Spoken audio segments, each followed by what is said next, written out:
Partner আমার জিমে চলে গিয়েছিল, আবার আমাকে আনতে এলো।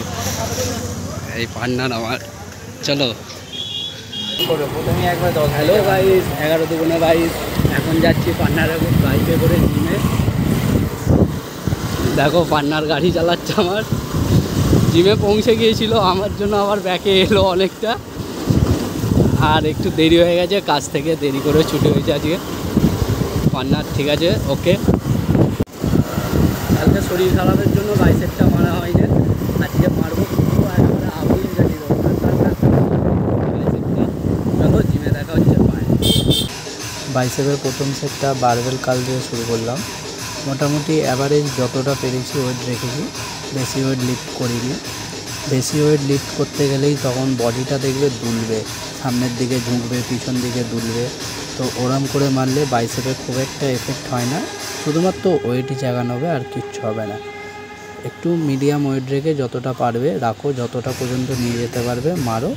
ওকে, 4 সেট করে মারো, 15টা করে করো। তারপরেই শুরু করে দিলাম ডাম্বেল কার। খুব একটা বেশি ওয়েট নিইনি, প্রথমেই বললাম খুব একটা বেশি ওয়েট নিয়ে মারছি না, ম্যাক্সিমাম ওয়েট নিয়ে মারছি। 4 সেট করে করলাম। এটা 15টা করে রেপিটেশান রেখেছি, সবকটাই 15টা মেরেছি। এবার 15টা মারতে যতটা ওয়েট তোমার প্রয়োজন ততটা ওয়েট নেবে।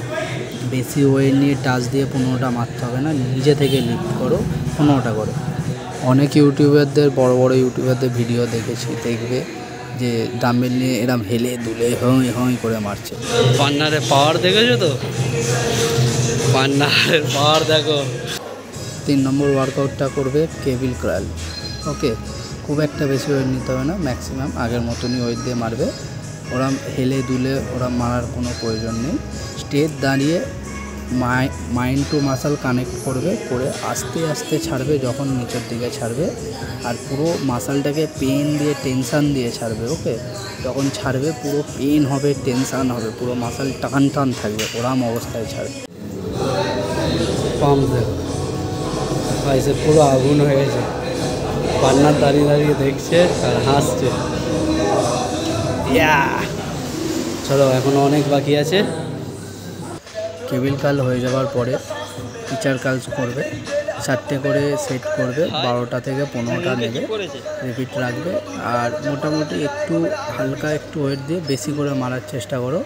বাইসেপ একটু হালকা ওয়েট দিয়ে বেশি করে মারলে ভালো গ্রো করে, কারণ বাইসেপ ছোটো মাসল, তা বেশি ওয়েট দিয়ে মারার কোনো প্রয়োজন নেই। ওকে, আমার ওয়ার্কআউটগুলো তোমরা ফলো করো, ভালো রেজাল্ট পাবে। ওকে, আমিও পাচ্ছি, আমিও চাই তোমরাও পাও রেজাল্ট ভালো। 5 নম্বর ওয়ার্কআউটটা ইনক্লাইন ডাম্বেল কার্ল করছি।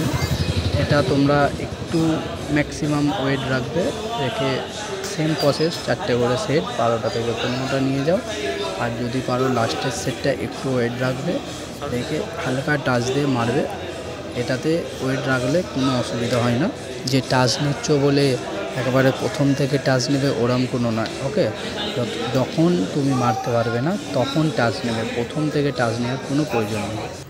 আজকে জিমে সময় অনেকটা কম ছিল, কারণ অনেকটা দেরি হয়ে গেছে কাজ থেকে ছুটি নিয়ে যেতে, তাই জন্য হ্যামারটা দিয়ে শেষ করে দিচ্ছি। না হলে এরপরে আরও 2টো ব্যায়াম ছিল, করতে পারলাম না।